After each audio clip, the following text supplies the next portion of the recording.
नमस्कार, मैं रचना शर्मा। चढ़ती कला टाइम टीवी देख रहे सभी दर्शकों का स्वागत करती हूं। आप देख रहे हैं उत्तर प्रदेश के समाचार।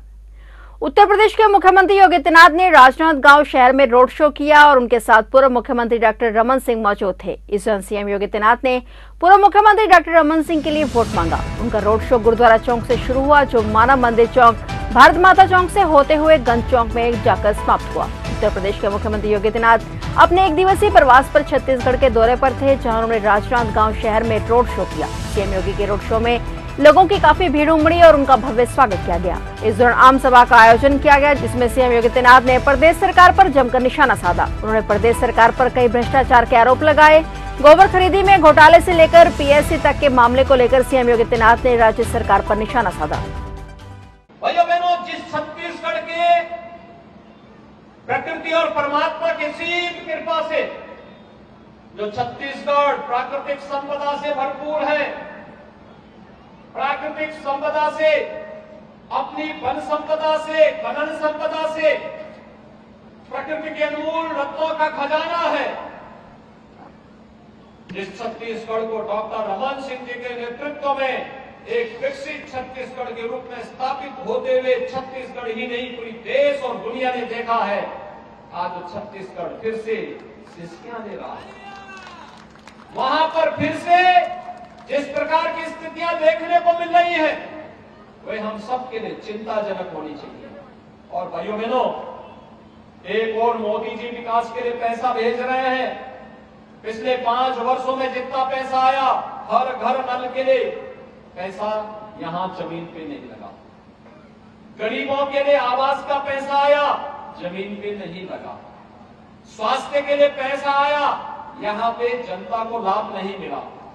यहां पर किसी भी योजना के लिए पैसा आया, भाइयों बहनों, वो पैसा यहां नहीं लगता है। भाइयों बहनों, ये कांग्रेस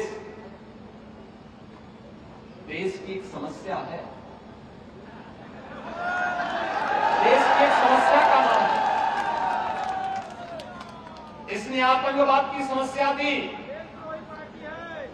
इसने नक्सलवाद इसी ने दिया, धर्मांतरण की राष्ट्र विरोधी गतिविधियों को प्रश्रय दे रही है, लव जिहाद को बढ़ावा दे रही है।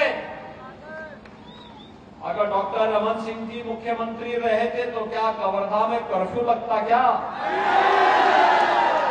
रामनवमी के जुलूसों को बैन करता? क्या कोई क्या गौ तस्करी और गौ तस्करी की घटना का अड्डा छत्तीसगढ़ बन पाता? भाइयों बहनों, ये सरकार सुविधाओं से वंचित कर रही है, तो आज इसको वोट से वंचित कर दीजिए। और उपचार एक ही है, जो देश के साथ गद्दारी कर रहा हो, जनता जनार्दन के साथ धोखा कर रहा हो, राजनीति को माफिया और अपराधियों के शिकंजे में जबरन उनके मुंह की ओर धकेल रहा हो, उसका उपचार आपका एक वोट है। और वोट से बनने वाली डबल इंजन की भाजपा की सरकार अपने आप ही उसको रौंदने का काम चुनाव के बाद अपने आप ही करती है। उत्तर प्रदेश के मुख्यमंत्री योगी आदित्यनाथ छत्तीसगढ़ विधानसभा चुनाव के लिए प्रचार करने पहुंचे थे। इस दौरान उन्होंने 3 जिलों में ताबड़तोड़ सार्वजनिक कार्यक्रम में हिस्सा लेकर जनसभा को संबोधित किया, जहां से उन्होंने कांग्रेस सरकार पर निशाना साधने के साथ ही लव जिहाद के नाम पर हो रही बीजेपी कार्यकर्ताओं की हत्याओं को लेकर कांग्रेस सरकार को आड़े हाथों लिया। सीएम योगी आदित्यनाथ ने बस्तर में जनसभा को संबोधित करते हुए लव जिहाद के नाम पर बीजेपी कार्यकर्ताओं की हत्या पर कांग्रेस सरकार पर निशाना साधा। उन्होंने कहा कि साझा विधानसभा सीट से बीजेपी प्रत्याशी ईश्वर साहू के बेटे की हत्या कांग्रेस नेताओं के इशारे पर की गई। उन्होंने कहा कि ईश्वर साहू का बेटा लव जिहाद के खिलाफ अपनी आवाज बुलंद कर रहा था और लव जिहाद के माध्यम से एक युवती को फंसाकर उसे मुसलमान बनाए जाने पर उसकी मदद कर रहे थे। ऐसे में उसकी हत्या करवा दी गई। सीएम योगी ने कड़े शब्दों में कहा कि लव जिहाद के नाम पर भाजपा कार्यकर्ताओं की हत्या स्वीकार्य नहीं हो सकती। इस दौरान उन्होंने भाजपा के एक कर्मठ कार्यकर्ता, जिला के उपाध्यक्ष और जिला पंचायत के सदस्य रतन दुबे की निर्मम हत्या पर उन्हें विनम्र श्रद्धांजलि भेंट की। उन्होंने परिवार के सभी सदस्यों के प्रति अपनी संवेदनाएं प्रकट की। सीएम ने कहा कि कायराना तरीके से कांग्रेस के इशारे पर नक्सली तत्वों ने भाजपा के कर्मठ कार्यकर्ताओं की हत्या की है। सीएम ने कहा कि ऐसा करने वालों को इसका खमियाजा उठाना पड़ेगा। उन्होंने कहा कि छत्तीसगढ़ में बीजेपी की सरकार आते ही यूपी का बुलडोजर नक्सलवाद के खात्मे का काम करेगा। छत्तीसगढ़ की धरती हम सब के लिए एक पुण्य धरा है। प्रकृति और परमात्मा के सीम कृपा इस धरातल पर है। आप याद करिए, भगवान राम के सबसे यानी वनवास कालखंड के अंदर जो उनके सबसे भिन्न सहयोगी थे, ये वही आदिवासी वनवासी बंधुगण हैं, गिरवासी बंधुगण हैं, जो आज भी व्यवस्था के साथ जुड़ करके कार्य कर रहे हैं। और चिंता मत करिए,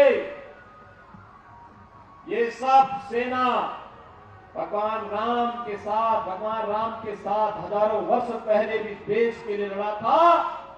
और आज फिर हम लोग मजबूती के साथ इस बात को कह सकते हैं कि इन्हीं बंधुओं की मदद से नक्सलवाद का भी खात्मा होगा। और इन्हीं बंधुओं के बल पर धर्मांतरण की अनैतिक और वैध गतिविधियों को पूरी तरह लगाम लगाने का काम भी भारतीय जनता पार्टी की डबल इंजन की सरकार आने वाले समय में करेगी। मुख्यमंत्री योगी आदित्यनाथ ने छत्तीसगढ़ में एक रैली के दौरान कहा कि अयोध्या में राम मंदिर का निर्माण भारत के अंदर राम राज्य की उद्घोषणा की शुरुआत है, जहां जाति और धर्म के आधार पर कोई भेदभाव नहीं होगा। सुकमा जिले के कोंटा विधानसभा क्षेत्र में एक रैली को संबोधित करते हुए सीएम योगी आदित्यनाथ ने छत्तीसगढ़ की कांग्रेस सरकार पर राज्य में लव जिहाद और धर्मांतरण को बढ़ावा देने का आरोप लगाया। वहीं सीएम ने केंद्र सरकार की तारीफ करते हुए कहा कि राम राज्य का अर्थ है ऐसा शासन जहां जाति और धर्म के आधार पर कोई भेदभाव नहीं होता। योजनाओं का लाभ गरीबों, वंचितों, आदिवासियों सहित हर व्यक्ति तक पहुंचे। योजना का लाभ सभी तक सीधे पहुंचने चाहिए। सभी को सुरक्षा, सुविधाएं और संसाधनों पर अधिकार मिले, यही राम राज्य है। सीएम योगी ने केंद्र सरकार की योजनाओं की सराहना करते हुए कहा कि याद रखें, प्रधानमंत्री नरेंद्र मोदी ने वास्तव में पिछले 9.5 वर्षों में पूरे देश में राम राज्य की नींव रखी है। उन्होंने कहा कि अयोध्या में भगवान राम के मंदिर का निर्माण जनवरी में पूरा हो जाएगा। इससे उत्तर प्रदेश से अधिक छत्तीसगढ़ के लोगों को खुश होना चाहिए, क्योंकि छत्तीसगढ़ भगवान राम का ननिहाल है। भाइयों बहनों, जो कोई नहीं कर पाया वो मोदी जी ने करके दिखा दिया। देखो, कांग्रेस तो नहीं चाहती थी कि अयोध्या में राम मंदिर बने। क्या कांग्रेस चाहती थी? क्या अगर कांग्रेस चाहती तो 1947 में, 48 में, 51 में, 52 में, 53 में, 54 में या उसके बाद भी लंबे समय तक उनकी सरकार रही, उन्होंने कभी अयोध्या में राम मंदिर का निर्माण नहीं करने दिया। विवाद खड़ा किया, राम भक्तों को मरवाते थे, पिटवाते थे, उनके सहयोगी गोली चलवाते थे। कभी उन्होंने राम मंदिर के निर्माण का कार्य नहीं किया, बल्कि उन्होंने तो कहा कि राम तो हुए कि नहीं हुए हम तो ये भी नहीं जानते। यानी भगवान राम के अस्तित्व पर ही प्रश्न खड़ा कर रहे थे ये लोग। तो इनसे कैसे उम्मीद कर सकते हैं कि आपके सम्मान की रक्षा करेंगे? कैसे आपकी आस्था का ख्याल ये लोग रखेंगे? इनसे उम्मीद ही नहीं की जा सकती है। याद रखना, मोदी जी प्रधानमंत्री बने और उत्तर प्रदेश में मुझे अवसर मिला, डबल इंजन की सरकार आई, राम मंदिर की सारी बाधा दूर।